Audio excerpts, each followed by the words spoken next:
से। नमस्कार दोस्तों, तो अभी आप देखना शुरू कर चुके हैं बोली गुरु क्लासेस। मेंसुरेशन 3D चल रहा है, जैसा कि आपको मालूम होगा। आज तीसरा पार्ट है। इसके पहले 2 पार्ट हम बना चुके हैं, घन घनाभ और शंकु बेलन के बारे में। तो अगर आप नहीं देखे होइएगा तो आई बटन में उसका लिंक है, वो दोनों वीडियो जरूर देखिएगा। आज का वीडियो हमारा बेस्ट है फ्रस्टम और गोला के बारे में। फ्रस्टम यानी छिन्नक, जो शंकु का काट कर जो आधा भाग बनाया जाता है उसका, और गोला के बारे में। तो देर न करते हुए चलिए शुरू करते हैं। यानी शंकु का छिन्नक यानी फ्रस्टम ऑफ द कोन। यहाँ पे कोन का परिभाषा जो है वो लिखा हुआ है। When a cone is cut through a plane which is parallel to its base and remove the cone that is formed on one side of that plane, then the remaining part of the other side of plane is called frustum।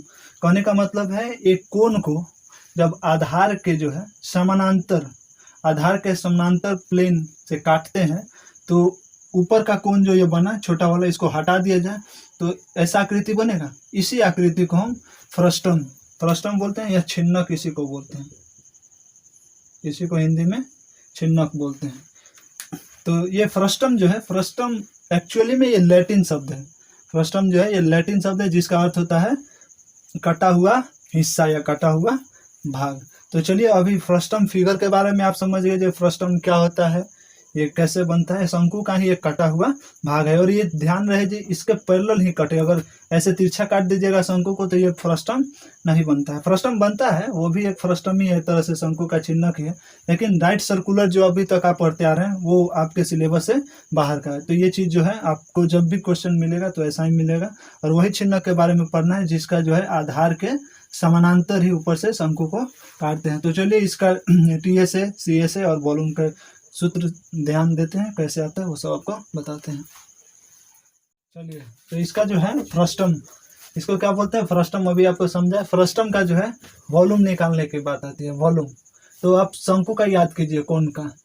ये कोन का इसलिए हम बता रहे हैं कि कोन से अगर आप रिलेट कर पाए तो ये काफ़ी जल्दी और आसान लगेगा आपको याद करने में। कोन का क्या होता है, 1/3 पाई r²h। ठीक उसी तरह इसका भी वॉल्यूम होगा 1/3 पाई h होगा। और r के जगह पे जो है, यहाँ पे तो r डबल है, तो r1² जो r2² plus r1 into r2। ठीक, तो ये वॉल्यूम होता है फ्रस्टम के लिए। फ्रस्टम का वॉल्यूम 1/3 पाई h r1² जो r2² जो r1 इंटू r2। चलिए अब इसका आता है TS। पहले कर्व सरफेस एरिया की बात कर लेते हैं, CSA की, यानी वक्र पृष्ठ क्षेत्रफल। तो आप शंकु के लिए जो है, शंकु के लिए CSA क्या पढ़े हैं, शंकु के लिए CSA आप पढ़े हैं पाई RL। ठीक उसी तरह इससे आप रिलेट कीजिए। इसका क्या होता है, CSA जो है पाई और L तो होगा ही, लेकिन R जो है ये चेंजिंग हो जाएगा। R यहाँ पे क्या होगा, L भी चेंज होगा, अभी आपको बताते हैं L क्या होगा। और R जो है ये R1 प्लस R2 हो जाता है, तो ये हो जाता है आपका CSA।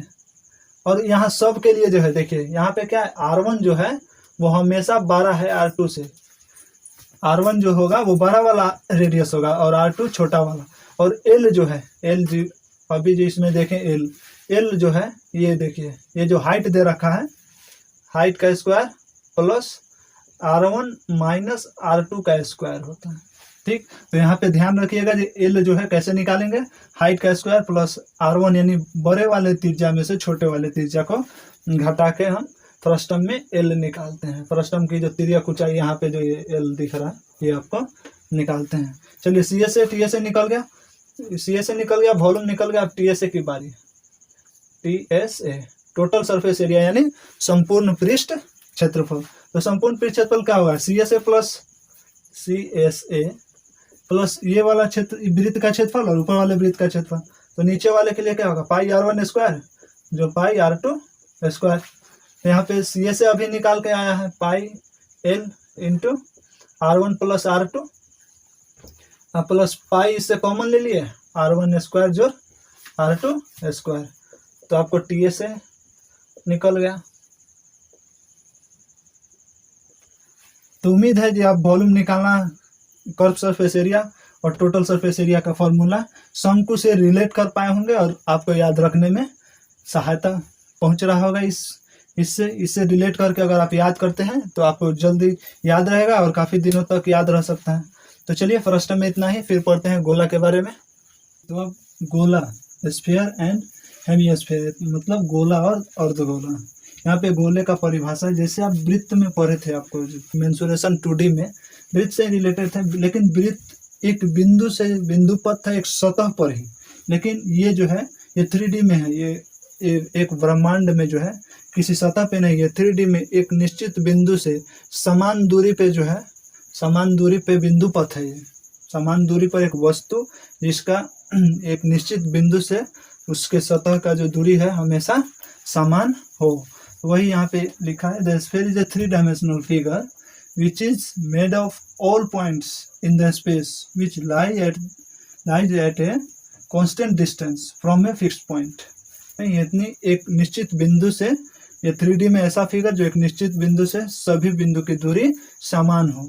तो जो निश्चित बिंदु होता है, the fixed point is called centre of sphere, यानी जो इसका फिक्स पॉइंट है, ये स्फीयर का है हमारा ये फिगर। तो ये जो फिक्स पॉइंट है जहाँ से हर सतह की दूरी समान है, यहाँ पे ये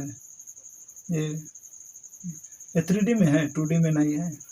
ये जो गेंद होता है ना, गेंद एक गोला है, स्फीयर है, तो गेंद का जो सेंटर है वहाँ से चारों तरफ का दूरी जो ऐसे हम बना दिए गेंद, ये सेंटर से चारों तरफ का दूरी जो है वो फिक्स होता है।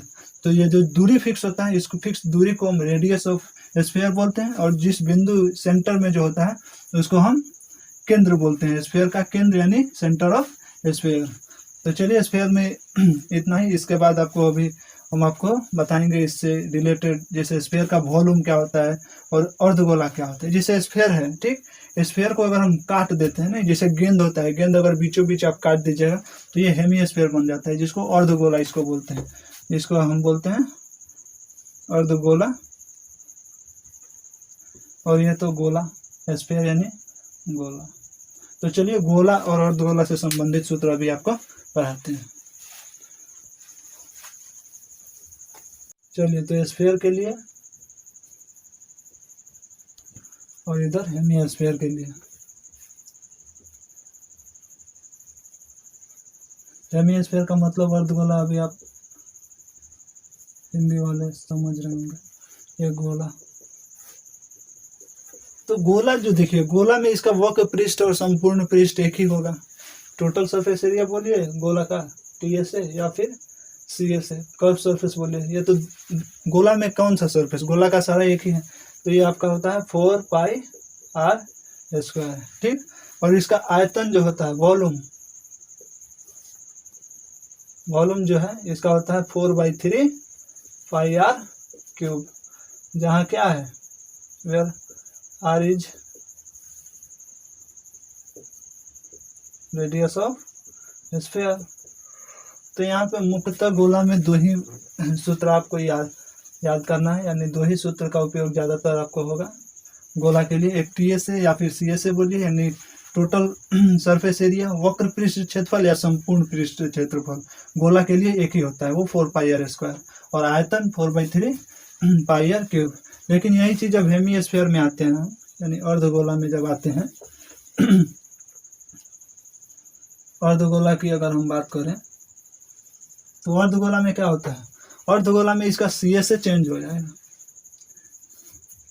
CS से जो है कर्व सरफेस एरिया जो है, उसका टोटल सरफेस गोला का 4π, तो इसका कर्व सरफेस 2π है, 2πr² होता है। तो टोटल सरफेस एरिया यानी संपूर्ण पृष्ठ क्षेत्रफल कितना होगा, ये वाला पूरा सरफेस एरिया, ठीक, CS है, और प्लस में ये πr², ये जो बेस जो है, अगर उल्टा इसको रख दे तो वो बेस हो जाएगा, तो उसका क्षेत्रफल। तो इसका कितना हो जाता है 3, यहाँ पे CS से कितना दे रखा है 2πr² होता है, और प्लस πr² यानी 3πr²। तो यहाँ पे समझ गए, जो CS से जो है इसका 2πr² होता है, और TS से टोटल सरफेस एरिया इसका 3πr²। चलिए, यहाँ पे हेमिस्फीयर का वॉल्यूम क्या होगा, ये गोला का आधा, यानी 4/3πr³ का आधा।